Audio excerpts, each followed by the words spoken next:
Bonjour à tous et bienvenue sur la Tribune Coruscante pour cette nouvelle vidéo de review dans laquelle je vais vous parler donc du second tome du manga Étoile perdue paru aujourd'hui donc chez Nobinobi. Je tenais à remercier avant de commencer cette vidéo justement les éditions Nobinobi qui me l'ont envoyé un petit peu en avance de sorte à ce que je puisse tourner cette vidéo pour qu'elle sorte aujourd'hui même, durant laquelle je pourrai revenir en détail sur l'intrigue justement de ce manga. Pour ce qui est de mon avis global, vous connaissez mon avis sur le roman Étoile perdue, je vous en ai déjà parlé lors de la review consacrée au premier tome de ce manga-là. C'est un de mes romans canon préférés, je pense qu'on peut dire ça.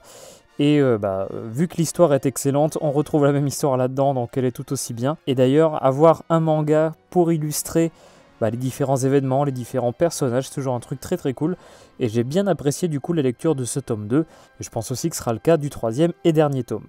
Comme je l'avais dit lors des précédentes reviews, les mangas c'est pas forcément un média que je lis. En dehors de Star Wars, du coup, j'en lis pas. Mais franchement, j'aime beaucoup les dessins de celui-ci. C'était le cas aussi du numéro sur la Haute République. Le découpage de l'histoire est vraiment assez efficace, mais permet de condenser, on va dire, l'histoire d'Étoile perdue suffisamment de façon concise, de sorte à ce qu'on ait quand même tout ce qu'il faut. Et c'est très bien adapté pour ce média très différent, puisque c'est vraiment pas la même façon de raconter entre un roman et un manga. Petite chose que j'avais pas précisé la dernière fois, je trouve vraiment que le travail sur les couvertures du... je vais vous chercher l'autre. Voilà, donc je trouvais que le travail sur les couvertures, la présentation, je la trouve vraiment supérieure à ce qui a été fait en VO. Je vous mettrai les images justement dans la vidéo pour vous montrer, pour illustrer.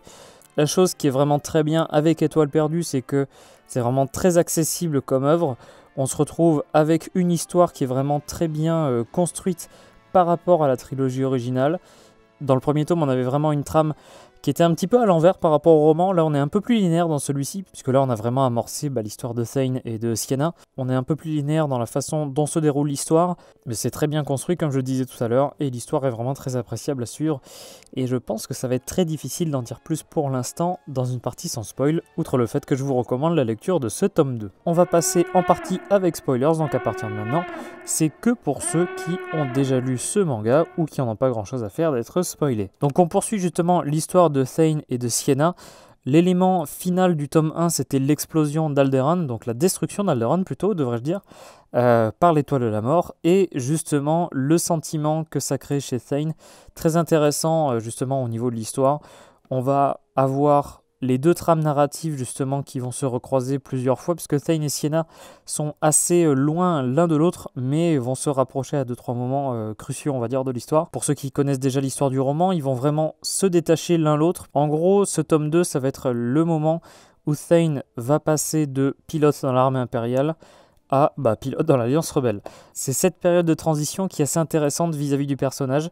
On passe donc de « je suis pilote dans l'Empire »,« je suis dégoûté par l'Empire », je déserte, mais par contre je veux pas faire partie de la rébellion, puisque c'est quand même les gens qui ont tué tout le monde à bord de l'étoile de la mort, dont des connaissances de Thane. Il se rend compte donc que l'Alliance rebelle n'est pas forcément si terrible que ça, et finit donc par les rejoindre. Du côté de Sienna, on la voit plus ou moins avancer dans la hiérarchie impériale, et d'ailleurs ça raccorde les wagons avec un truc qui était montré dans le premier tome, à savoir que Sienna pense justement reconnaître peut-être l'intervention de Thane dans la bataille de Hoth, parce que je vous rappelle que c'était construit à l'envers, on voyait la bataille de Hoth dès le début du tome 1, mais là du coup quand elle comprend que c'est devenu un pilote de l'Alliance rebelle, elle se jure qu'elle va le tuer.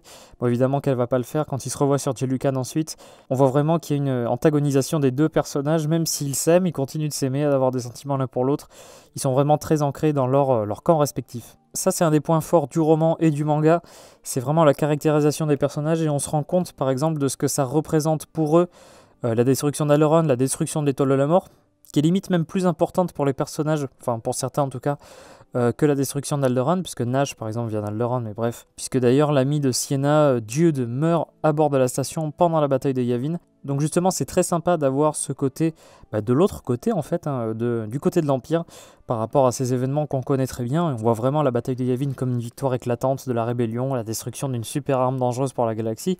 Mais il ne faut pas oublier qu'il y avait des millions de personnes à bord et qui ont été tuées d'un seul coup par Luke Skywalker lors de la bataille de Yavin. Donc c'est vraiment intéressant de voir l'envers du décor, on pourrait dire, par rapport à ce que ça a pu faire dans le camp impérial. Cet événement majeur va avoir en gros deux conséquences principales qui vont être réparties selon les personnages. Soit il va y avoir une radicalisation, vraiment une une intensification, on va dire, du sentiment impérial, soit vraiment un dégoût pour l'Empire qui va lui pousser à quitter l'Empire. D'ailleurs, Thane n'est pas le seul pilote impérial qu'on voit déserter, on en retrouve une un petit peu plus tard dans l'histoire. Et c'est un truc très intéressant avec le personnage de Nash aussi. Alors pour l'instant, c'est pas vraiment traité à fond. Je pense que ça le sera davantage dans le tome 3 par rapport à ce que je me souviens de l'histoire d'Étoile perdue en roman, puisque Nash est originaire d'Alderaan et sa planète s'est fait détruire par l'Empire. Comment sa relation avec l'Empire évolue, c'était un truc assez intéressant dans le livre, et j'espère qu'on retrouvera ça dans le prochain. Le cœur de l'histoire, ça reste quand même Thane et Sienna, qui sont vraiment très bien réussis en termes d'écriture, hein, de personnages, de scénario. Ils se retrouvent plusieurs fois au gré justement des événements, et on apprend comment ça se fait que Thane puisse échapper à l'Empire, puisqu'en fait, elle le retrouve sur Jelucan, donc leur planète d'origine, et elle fait croire à l'Empire qu'elle a découvert qu'il s'était suicidé, ce qui fait que l'Empire va stopper les recherches de Thane. Donc c'est en grande partie grâce à elle justement qu'il échappe à l'Empire. C'est vraiment ce côté ambivalent de Sienna qui est assez intéressant avec elle. Elle est vraiment très loyale à l'Empire, mais pour Thane, elle fait quelques concessions. Et on voit vraiment la passion, l'amour partagé par ces deux personnages. Et c'est très bien retranscrit, je trouve, par le dessin. Qui est assez suggestif à une scène en particulier, suffisamment pour que justement on ait un petit peu de matérialisation de tout ça, mais assez subtil pour que ça n'en fasse pas trop. Un petit peu de la même façon que le roman l'avait fait, je trouve. J'ai bien apprécié retrouver d'ailleurs un passage que j'avais bien aimé dans le roman d'origine. C'est vraiment tout ce qui tourne autour du Wookiee capitaine du vaisseau, le Mighty Oak Apocalypse, donc l'abominable chaîne de l'Apocalypse, je crois que c'est ça en français. J'ai bien aimé en plus revoir justement l'équipage de ce vaisseau-là. J'avais pas compris d'ailleurs que c'était un YT 2400 dans le roman, mais petit détail en plus. Alors je sais pas si c'était adressé, je me rappelle plus, à vrai dire, mais en tout cas voilà, ce vaisseau-là c'est un YT 2400 comme l'Outrider de Dash Rendar. Un autre truc que j'ai bien aimé aussi, c'est vraiment la conclusion. Ce qui devait arriver arriva, puisque bon bah quand on a un personnage qui est du côté de l'Empire et l'autre qui est dans la rébellion, bah fatalement au bout d'un moment il va se retrouver une bataille où chacun va être là. Et au sein de l'escadron Corona, donc Thane fait partie de l'Alliance Rebelle. Il fait face à Sienna qui est dans des chasseurs taille. Et lors de cette bataille-là, alors ils sont en quête d'une base, si je me souviens bien, parce qu'après on voit justement, tiens d'ailleurs, la base de Dantooine qui a été abandonnée. C'est Thane à la base qui, encore quand il était pilote impérial, est envoyé sur Dantooine pour enquêter sur les traces de la base rebelle.